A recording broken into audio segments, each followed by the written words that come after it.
കാട്ടിലെ രാജാവെന്ന് നാം പറഞ്ഞു പഠിച്ചിട്ടുള്ളത് സിംഹത്തെയാണ്. അതുപോലെ ആകാശത്തിലെ രാജാവാണ് പരുന്തെന്ന് പറയാം. വിവിധ ഇനത്തിൽപ്പെട്ട പരുന്തുകളെ ലോകത്തിന്റെ പല ഭാഗത്തായി നമുക്ക് കാണാൻ കഴിയും.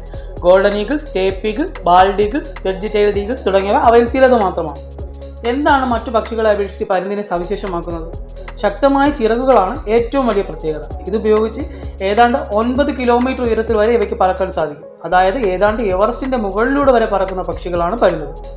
ഉയരത്തിൽ പറക്കുക എന്നത് മാത്രമല്ല, കൂടുതൽ ദൂരം പറക്കുന്നതിലും പരുന്തുകൾ തന്നെയാണ് മുന്നിൽ. ഒരു ദിവസം ഏതാണ്ട് 280 കിലോമീറ്റർ വരെ നിർത്താതെ പരുന്തുകൾ പറക്കാറുണ്ട്. മൈഗ്രേഷൻ സമയത്ത് യൂറോപ്പിൽ നിന്നും ആഫ്രിക്കയിലേക്ക് 8000ഓളം കിലോമീറ്ററുകൾ പരുന്തുകൾ സഞ്ചരിക്കുന്നു. ഇങ്ങനെയൊക്കെ ആണെങ്കിലും ആകാശത്തിലെ രാജാവിന് കടലിന് മുകളിലൂടെ പറക്കാൻ ഭയമാണെന്ന് നിങ്ങൾക്കറിയാമോ? അതെ, പരുന്തുകൾ കടലിന് മുകളിലൂടെ പറക്കാറില്ല. ഇവ കടൽ ജീവികളെ ആഹാരമാക്കാറുണ്ടെങ്കിലും കടലിന് മുകളിലൂടെയുള്ള ഒരു നീണ്ട സവാരിക്ക് ഇവ മുതിരാറില്ല. എന്താണ് പരുന്തിൻ്റെ ഈ ഭയത്തിന് കാരണമെന്നറിയാൻ വിശദമായ പഠനങ്ങൾ ഗവേഷകർ നടത്തിയിട്ടുണ്ട്. ഇതിൻ്റെ കാരണമായി 5ഓളം കാരണങ്ങൾ ശാസ്ത്രലോകം കണ്ടെത്തിയിട്ടുമുണ്ട്. അവ എന്തൊക്കെയാണെന്ന് നമുക്ക് നോക്കാം.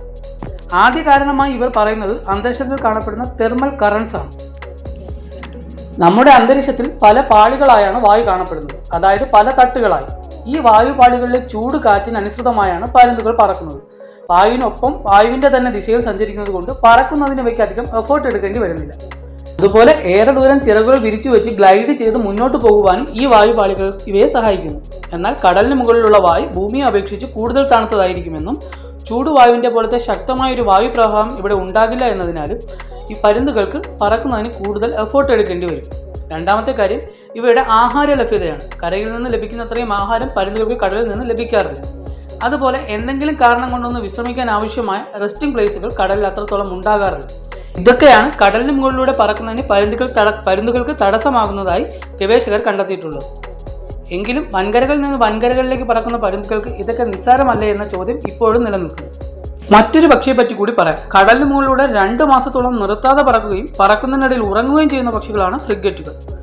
ഫ്രിഗറ്റുകൾക്ക് മറ്റ് കടൽ പക്ഷികളെ പോലെ നീന്താൻ കഴിവില്ലാത്തതിനാൽ അവ മറ്റെന്തെങ്കിലും രീതിയിൽ വിശ്രമിക്കുന്നുണ്ടോ എന്ന സംശയത്തിലായിരുന്നു ഗവേഷകർ. ജർമ്മനിയിലെ മാക്സ് പ്ലാങ്ക് ഇൻസ്റ്റിറ്റ്യൂട്ടിലെ ഗവേഷകർ 15ഓളം ഫ്രിഗറ്റ് പക്ഷികളുടെ തലയോട്ടികളിൽ ഇലക്ട്രോ എൻസെഫലോഗ്രാം അഥവാ EEG ഘടിപ്പിച്ചു. ഇതിലൂടെ ഫ്രിഗറ്റ് പക്ഷികളുടെ തലച്ചോറിൽ ഉണ്ടാകുന്ന തരംഗങ്ങളെ വിശകലനം ചെയ്ത് ഒരു നിഗമനത്തിലെത്തുക എന്നതും അവർ കണക്കുകൂട്ടി. പിന്നീട് ഇതിലെ വിവരങ്ങൾ പഠിച്ച ശേഷം ഇവർ കണ്ടെത്തിയത് ഇങ്ങനെയാണ്. നീണ്ട പറക്കലിനിടെ വിശ്രമം ആവശ്യമുള്ളപ്പോൾ ഇവർ ഉറങ്ങാറുണ്ടെന്നും ഏകദേശം 45 മിനിറ്റോളം പറക്കലിനിടയിൽ ഇങ്ങനെ സംഭവിക്കാറുണ്ടെന്നും ഇവർ കണ്ടെത്തി. എന്നാൽ ഇവരെ അത്ഭുതപ്പെടുത്തിയത് ഈ ഉറക്കത്തിനായി ഇവ തലച്ചോറിന്റെ ചെറിയൊരു ശതമാനം മാത്രമേ ഉപയോഗിക്കുന്നുള്ളൂ എന്നുള്ളതാണ്. ബാക്കി ഭാഗം അപ്പോഴും പ്രവർത്തന സജ്ജമായിരിക്കും. ഈ ഒരു കഴിവ് മനുഷ്യന് കിട്ടിയിരുന്നെങ്കിൽ കൊള്ളാമെന്ന് തോന്നുന്നില്ലേ? പഠിച്ചുകൊണ്ട് നമുക്ക് ഉറങ്ങാം, കഴിച്ചുകൊണ്ട് ഉറങ്ങാം, എപ്പോൾ വേണമെങ്കിലും ഉറങ്ങാം, കാര്യങ്ങളും നടക്കും. ഭൂമിയിൽ എന്തൊക്കെ അത്ഭുതങ്ങളുണ്ടല്ലേ.